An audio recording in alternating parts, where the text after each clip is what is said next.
अस्सलाम वालेकुम मोहतरम नाजरीन, कैसे हैं आप सब। उम्मीद करता हूँ आप सब लोग खैर व आफियत से होंगे।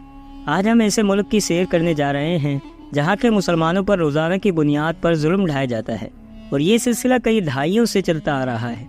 यह खूबसूरत तरीन मुल्क था, लेकिन आज ये राख का ढेर बनता जा रहा है। दूसरे मुस्लिम ममालिक क्यों खामोश हैं, बैतुल मुक़द्दस पे किसका कब्ज़ा है, लड़ाइयों से पहले ये मुल्क और यहाँ के लोग कैसे थे, यहाँ के लोगों का रहन सहन और खाने कैसे थे, ऐसी बहुत सी दिलचस्प मालूमात आज की इस वीडियो में हम आपसे शेयर करेंगे।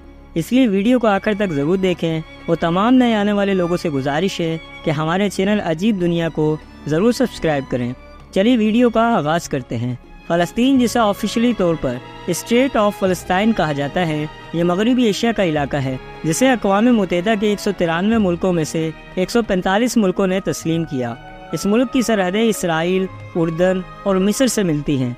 फ़लस्तीन का कुल रकबा 6020 मुरबा किलोमीटर है और इस कुल रकबे के 3.5% हिस्से पर पानी मौजूद है, जो खूबसूरत दरियाओं और नदी नालों की सूरत में मौजूद है। अगर बात करें यहाँ की कुल आबादी की, तो 2023 की आखिरी मरदमशुमारी के मुताबिक यहाँ 54,85,450 लोग रिहाइश पजीर हैं। यह मुल्क अपने रकबे के एतबार से दुनिया के 163वें नंबर पर आता है। यहाँ 1 किलोमीटर के अंदर 731 लोग आबाद हैं। मोहतरम नाज़रीन, फ़लस्तीन एक हंसता खेलता मुल्क था जिसे इसराइल की नज़र लग गई। आज फ़लस्तीन के 80% रकबे पर इसराइल नाजायज़ तौर पर काबिज़ है। मौजूदा वक्त में फ़लस्तीन कम और इसराइल ज़्यादा लगता है। नाज़रीन, फ़लस्तीन का कैपिटल यरूशलेम है, जो कि इसराइल का भी है। यरूशलेम दरअसल इब्रानी ज़बान का लफ्ज़ है। ये शहर बहरा रूम और बहरा मुर्दार और यहूदी पहाड़ी सिलसिले में मौजूद है। ये दुनिया का कदीम तरीन शहर है। इस शहर को 3 बड़े इब्राहिमी मज़हब यानी यहूदियत, ईसाईयत और इस्लाम सब के लिए मुक़द्दस समझा जाता है। रियासत फ़लस्तीन और रियासत इसराइल दोनों ही इस शहर को दारुल हुकूमत मानते हैं। इसराइल ज़बरदस्ती नाजायज़ तरीके से इस पर कब्ज़ा करता जा रहा है। ये शहर काफ़ी हद तक टूट फूट का शिकार भी है, मगर इसराइल वाली साइड मुकम्मल सरकारी दफातर के ज़ेर इंतज़ाम है। इस शहर में मुसलमानों का किबला अव्वल यानी बैतुल मुक़द्दस भी मौजूद है, जिस पर यहूदी कब्ज़ा करना चाहते हैं। मक्का शरीफ और मदीना शरीफ के बाद बैतुल मुक़द्दस सबसे अजीम है। बैतुल मुक़द्दस के अहाते में मस्जिद अक्सा भी मौजूद है, जो मस्जिदुल हराम और मस्जिद नबी के बाद तीसरे नंबर पर बनाई जाने वाली मुसलमानों की मस्जिद है। इस शहर का कुल रकबा 125.5 मुरबा किलोमीटर है और 2022 की आखिरी मरदमशुमारी के मुताबिक कुल आबादी 9,81,711 लोगों पर मुश्तमिल है, यानी यहाँ 1 किलोमीटर के अंदर 7800 लोग आबाद हैं। मोहतरम नाज़रीन, फ़लस्तीन का सबसे बड़ा शहर गज़ा है। यहाँ फ़लस्तीन की वाहिद बंदरगाह भी मौजूद है। यह गज़ा पट्टी दारुल हुकूमत यरूशलेम से शुमाल मगरिब की जानिब 76.6 किलोमीटर के फासले पर वाक़ है। इसे बहरा रूम का साहिल लगता है। हमास के हमलों से पहले जंग के दरमियान बड़े पैमानों पर लोगों की नकल मकानी हुई। इस शहर का कुल रकबा 45 मुरबा किलोमीटर है और यहाँ की कुल आबादी 5,90,048 लोगों पर मुश्तमिल है, लेकिन ये तादाद जंग से पहले की है। इन जंगों से पहले फ़लस्तीन के लोग इंतहाई खुशहाल ज़िंदगी गुजार रहे थे। जंग से पहले बिल्कुल एक अयाश अरब मुल्क था। यहाँ भी दुनिया का हर अच्छा और बुरा काम होता था। फ़लस्तीन की औरतों और मर्दों की एक कसीर तादाद दूसरे अरब मुल्कों में शिफ्ट हो चुकी है। जंगों से पहले यहाँ भी रात के वक्त dance club, private dance parties, swimming pool parties और बीच के किनारे इंतहा की फहाशी होती थी। नाज़रीन, अब हम बात करेंगे एक ऐसे शहर की जहाँ हज़रत इब्राहीम अलैहिस्सलाम, हज़रत सारा रज़ियल्लाहु ताला अन्हो, हज़रत इसहाक़ अलैहिस्सलाम और हज़रत याकूब अलैहिस्सलाम की कब्र मुबारक भी मौजूद है। आपके नॉलेज में इजाफा करता चलूँ कि यहूदी हज़रत इब्राहीम अलैहिस्सलाम को भी मानते हैं। इस शहर का नाम हेब्रोन है, जहाँ इब्राहीमी मस्जिद भी मौजूद है, जो आधी मुसलमानों के पास है और आधी यहूदियों के पास है। ये इतनी बड़ी मस्जिद है कि इस शहर की कुल आबादी 2,01,063 लोगों पर मुश्तमिल है। मोहतरम नाज़रीन, अब हम दुनिया के 5वें सबसे कदीम शहर नेबलोस की सैर करने जा रहे हैं, जिसे नेबस भी कहा जाता है। ये शहर कदीम सकाफत रखता है। यहाँ के घर और बाजार देखने से ताल्लुक़ रखते हैं। इस शहर का कुल रकबा 28.6 मुरबा किलोमीटर है और कुल आबादी 1,75,000 लोगों पर मुश्तमिल है। कई सौ साल कबल बनाए गए बाजार और मस्जिदें आज भी मौजूद हैं।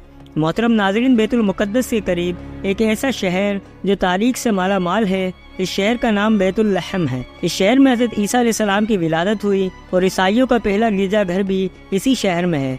اس شہر میں حضرت عمر رضی اللہ تعالیٰ عنہ کی وہ مسجد بھی موجود ہے جہاں انہوں نے نماز ادا کی تھی۔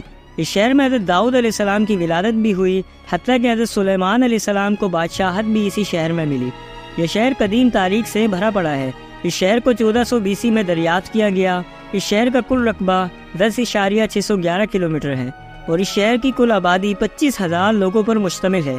اس شہر کو ہاؤس آف میٹ اور ہاؤس آف بریڈ بھی کہا جاتا ہے۔ ناظرین، اس سرزمین پر بہت سی حکومتیں آئیں اور چلی گئیں، جن میں یونانی، فارسی، رومی، ترکی اور صلیبی حکومتیں سر فہرست ہیں۔ اسلام نے اس خطے کو 638 ہجری میں حضرت عمر فاروق رضی اللہ تعالیٰ عنہ کے دور حکومت میں فتح کر لیا تھا۔ دوران مسلمان حکومت 1095 میں صلیبی قابض تھے اور جنگ جیت گئے۔ اس جنگ میں اچھی خاصی قتل و غارت ہوئی۔ یہ سلسلہ 1291 تک چلتا رہا۔ پھر سلطنت عثمانیہ کے گھوڑے اٹھے، جنہوں نے راستے میں آنے والے غیر مسلم قوت کو نیست و نابود کر دیا۔ 1516 میں عثمانیوں نے اس خطے کو فتح کر لیا۔ پہلی جنگ عظیم میں سلطنت عثمانیہ کی شکست کے دوران انگریزوں نے اس خطے کو فتح کر کے اپنی حکومت کو قائم کر لیا۔ دوران برٹش حکومت کے اسرائیلی یہودی فلسطین میں زور و شوروں سے مہنگی زمین خرید کر داخل ہوئے۔ یہودی لوگ خاصے امیر تھے، دگنی رقم ادا کر کے انہوں نے فلسطین کی زمین کو خریدا اور آباد ہونا شروع ہو گئے۔ ناظرین، دوسری جنگ عظیم کے دوران جب ہٹلر نے یہودیوں کو ختم کرنا شروع کیا تو بے شمار یہودی فلسطین کی طرف بھاگے۔ فلسطین کے لوگوں نے رحم دلی کرتے ہوئے ان کو پناہ دی، مگر یہ ان کے گھروں پر ہی وقت کے ساتھ ساتھ قابض ہوتے چلے گئے۔ آج بھی لڑائی کی اصل وجہ بیت المقدس ہے۔ عربوں اور یہودیوں کی لڑائیاں کافی عرصے تک چلتی رہیں۔ 1947 میں یہ مسئلہ اقوام متحدہ میں باقاعدہ ایک اجلاس کے تحت رکھا گیا، جس میں فلسطین کو تقسیم کیا گیا۔ 15 اگست 1947 کو فلسطین 2 حصوں میں تقسیم ہو گیا۔ اسرائیل باقاعدہ طور پر وجود میں آ گیا۔ اس معاہدے کے بعد بھی عربوں نے بیت المقدس کی کئی جنگیں لڑیں، مگر اسرائیل ہمیشہ جیت حاصل کرتا گیا۔ یہ جنگ آج دن تک جاری و ساری ہے۔ فلسطین کی قومی زبان عربی ہے۔ فلسطین میں 3 کرنسیاں موجود ہے: ایجپشین پاؤنڈ، اسرائیلی نیو شکل، جورڈن دینار۔ اگر ہم غزہ کو دیکھیں تو بالکل سمندر کے سامنے ایک لمبی پٹی کی مانند یہ شہر ہے، جس کی بیک سائڈ پر ایک لمبی دیوار اور فرنٹ سائڈ پر سمندر ہے۔ یہ دیوار پورے غزہ کو کور کرتی ہے۔ دراصل یہ دیوار اسرائیل اور غزہ کے درمیان ایک بارڈر کے طور پر بنائی گئی۔ اس دیوار کو 1994 میں یہودیوں نے سیکیورٹی پرپز اور قبضہ پلاننگ کے تحت تعمیر کروایا تھا۔ آج اگر کسی غزہ کے شہری کو بیت المقدس کی جانب جانا ہو تو ایک لمبے اور سنسان علاقے سے گزر کے جانا پڑتا ہے۔ غزہ کی دیوار کی دوسری جانب اسرائیل ہے، جہاں ہر چیز کی فراوانی ہے، لیکن غزہ میں پانی کی قلت انتہا کی حد تک ہے اور دوران جنگ کھانے پینے کی تمام اشیاء کی بھی قلت ہے۔ بہت سے مسلمان بچے اور لوگ بھوک کی شدت کی وجہ سے اس دنیا فانی کو چھوڑ کر چلے گئے، لیکن اسرائیل کی جانب ہر چیز کی فراوانی ہے۔ موجودہ وقت میں پورے فلسطین میں قیامت کا منظر ہے۔ زیادہ تر گھر ٹوٹ پوٹ کا شکار ہیں۔ اسرائیلی فوجیوں کا قبضہ ہے، حتیٰ کہ غزہ کی ساحلی سمندری پٹی اور بندرگاہ پر بھی اسرائیلیوں کا قبضہ ہے۔ ہم اللہ رب العزت کی ذات سے دعا کرتے ہیں کہ ہمارے فلسطینی بہن بھائیوں کے اوپر اپنا رحم و کرم فرمائے اور تمام مسلمان ممالک متحد ہو کر اپنے اس مسلمان ملک بھائی کی مدد کریں، آمین۔ تو محترم ناظرین، یہ تھی ہماری فلسطین کے اوپر ایک چھوٹی سی ڈاکیومنٹری۔ آپ کو کیسی لگی کمنٹ باکس میں اپنے رائے کا اظہار ضرور کیجیے گا۔ اب اجازت چاہتا ہوں اس اپنے پن کے ساتھ کہ اپنا بہت خیال رکھیے گا۔ اللہ حافظ۔